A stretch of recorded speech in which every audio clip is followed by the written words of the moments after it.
Continuando a nossa leitura da obra Pesquisa, Nossa Vida no Além, da doutora Marlene Nobre, que vem nos contar como é morrer e depois na morte o que acontece. O espírito atravessa os planos materiais para fixar-se em algum lugar? Onde? Quais são os fatores que influem na sua adaptação à vida nova? Neste livro você encontra as respostas para essas perguntas. Se você chegou a este livro agora, não perca o primeiro capítulo, que vem nos dar informações científicas relevantes para o entendimento da obra. Capítulo 2. As pesquisas prosseguem. Não faz parte do objetivo deste livro apresentar detalhadamente todas as pesquisas em experiência de quase morte, as EQMs, realizadas por pesquisadores de diversos países. No entanto, não poderíamos deixar de fazer referência àquela que foi publicada pela conceituada revista The Lancet em dezembro de 2001. Trata-se de um artigo científico de autoria de uma equipe de médicos da Holanda, chefiada pelo cardiologista Pim van Lommel, sobre investigação de EQM, em holandês NDN, realizada em 344 pacientes que sofreram parada cardíaca e foram ressuscitados com sucesso em 10 hospitais holandeses. Os pacientes foram entrevistados logo nos primeiros dias após terem tido a experiência e acompanhados durante um período que variou de 2 a 8 anos após os eventos para a devida avaliação. No total de sobreviventes pesquisados, 41 pacientes, ou seja, 12%, descreveram uma experiência com elementos que caracterizam uma EQM. A média de idade entre 62 anos e 2 meses, de 26 a 92, sendo que 73% eram homens. Os autores concluíram que tanto menor a idade do paciente, maior a frequência de EQM. Verificam também que a porcentagem de ocorrência de EQM foi menor do que em outras pesquisas, que revelaram a incidência de 30%.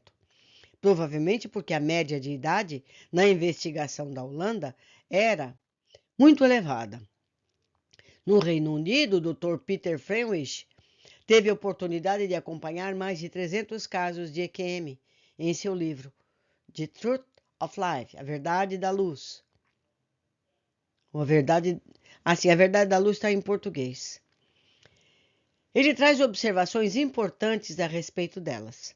Na apresentação do seu trabalho científico, Dr. Pim van Lommel destacou os comentários de outros investigadores a respeito dos pontos mais polêmicos da EQM, NDN em inglês.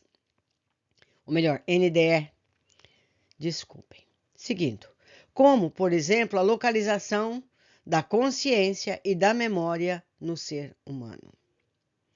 Grayson, destaca Lommel, também escreve na sua discussão: nenhum modelo fisiológico ou psicológico em si explica todas as características comuns das EQMs. A ocorrência paradoxal de processos mentais lógicos, com lúcida percepção e fortalecidos durante o período de aspersão cerebral desequilibrada, suscita questões de particular perplexidade para a nossa compreensão da consciência e a sua relação com o funcionamento do cérebro. Durante o período de morte clínica aparente, o fato de o sensório permanecer claro e permitir processos de percepção complexos desafia o conceito de que a consciência está localizada exclusivamente no cérebro. Certo? Então, eu quero fazer aqui uma observação. A pessoa está clinicamente morta. A linha no equipamento está plana. O cérebro físico não está funcionando. Por isso que a ciência se dedica a essa pesquisa, porque o cérebro parado não pensa. como então esse paciente pensou, lembrou, viu, relembrou tudo o que se passou durante esse período. Vamos continuar. Dr. Lommel relembra ainda os argumentos de Parnia e Fenwick, pesquisadores do Reino Unido, quanto ao fato de que uma EQM surge durante o período da inconsciência, isto é, quando o cérebro se encontra disfuncional, em estado de coma profundo, estado de coma profundo. E as estruturas cerebrais que dão respaldo à experiência subjetiva e à memória estão severamente prejudicadas. Como explicar, porquanto, que os sobreviventes tenham essas experiências subjetivas tão complexas? Como elas surgem na memória e ficam aí retidas?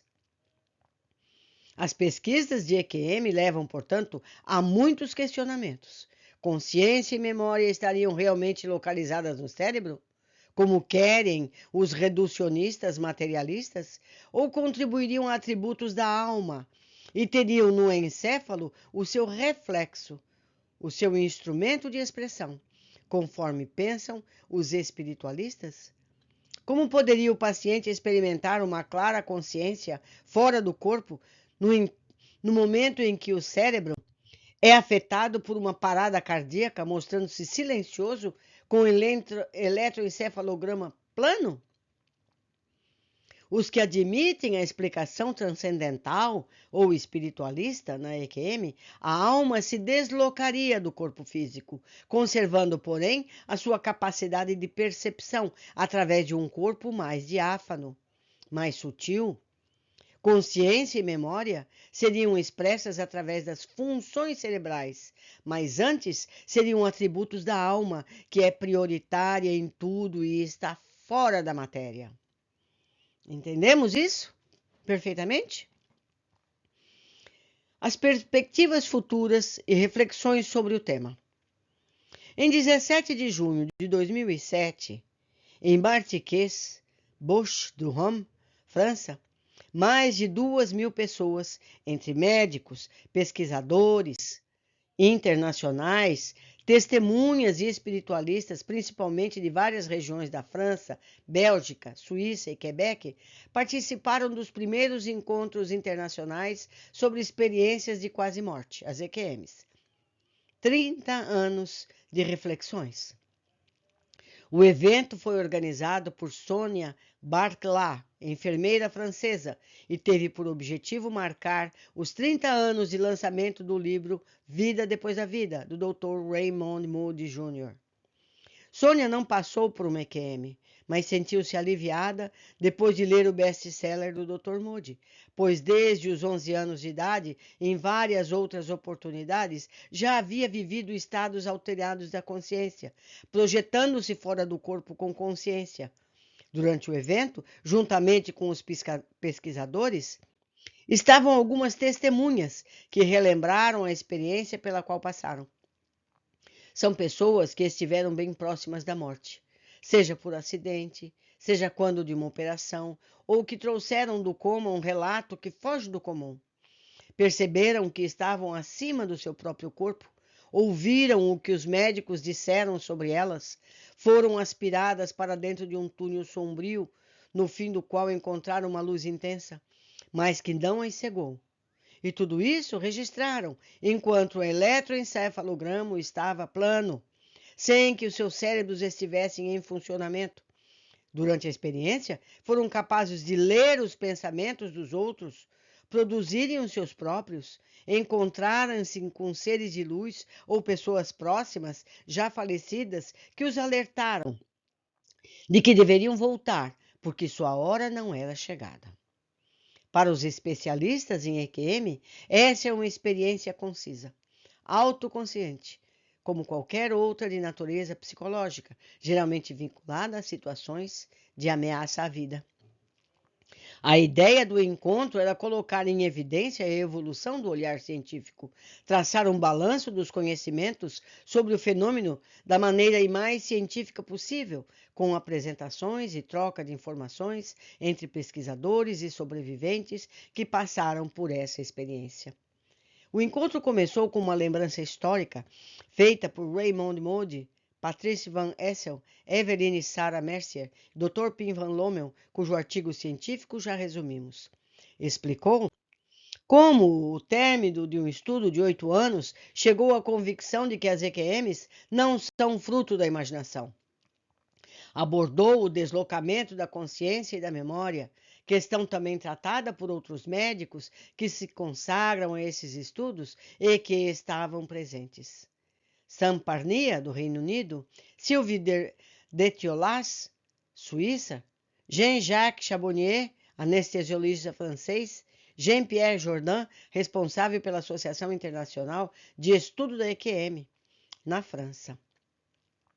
As transformações que se seguem à EQM foi outro assunto tratado pela doutora Sylvie Detiolas e doutora Maria B.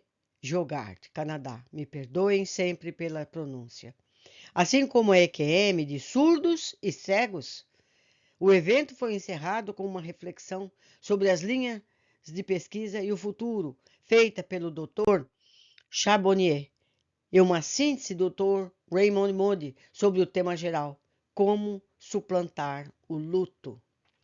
Segundo os oradores presentes, o evento marcou o começo de uma nova etapa para as pesquisas e a compreensão do fenômeno, não só pelo que representou, mas também por todas as aberturas que proporcionou, tendo surgido, por exemplo, a constituição de um grupo de trabalho e reflexão sobre o tema.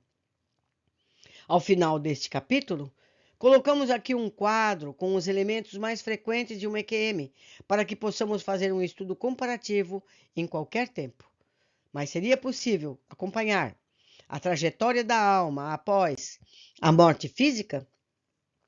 O que acontece quando uma pessoa não volta a assumir o corpo físico? Na verdade, esse é o objetivo mais específico desse livro. A seguir, valemos-nos das informações canalizadas através do médium Chico Xavier para compreender melhor o fenômeno da EQM e ampliar os conhecimentos sobre a nossa vida no além. Quais são os elementos que ocorrem na EQM? Primeiro, a sensação de estar morto. Segundo, a paz e a ausência de dor. Terceira, a experiência fora do corpo. Quarta, a experiência do túnel, entrada na escuridão. 5. Seres na luz, encontro com familiares e amigos. 6. Ser de luz. 7. Recapitulação da vida. 8. Relutância em voltar. 9. Transformação da personalidade. A maioria das pessoas, meus amigos, que passa por essa situação, não quer voltar, porque o lado de lá é muito agradável a todos. A todos aqueles que têm uma vida reta. Porque há também EQMs de pessoas que não têm a vida reta, dependentes químicos, suicidas, que vão a locais terríveis. Então, essa maravilha é para a maioria que tem uma situação normal. Deixo mais uma vez meu e-mail para qualquer dúvida, qualquer necessidade de material que eu possa proporcionar. Um abraço a todos e até o nosso próximo capítulo.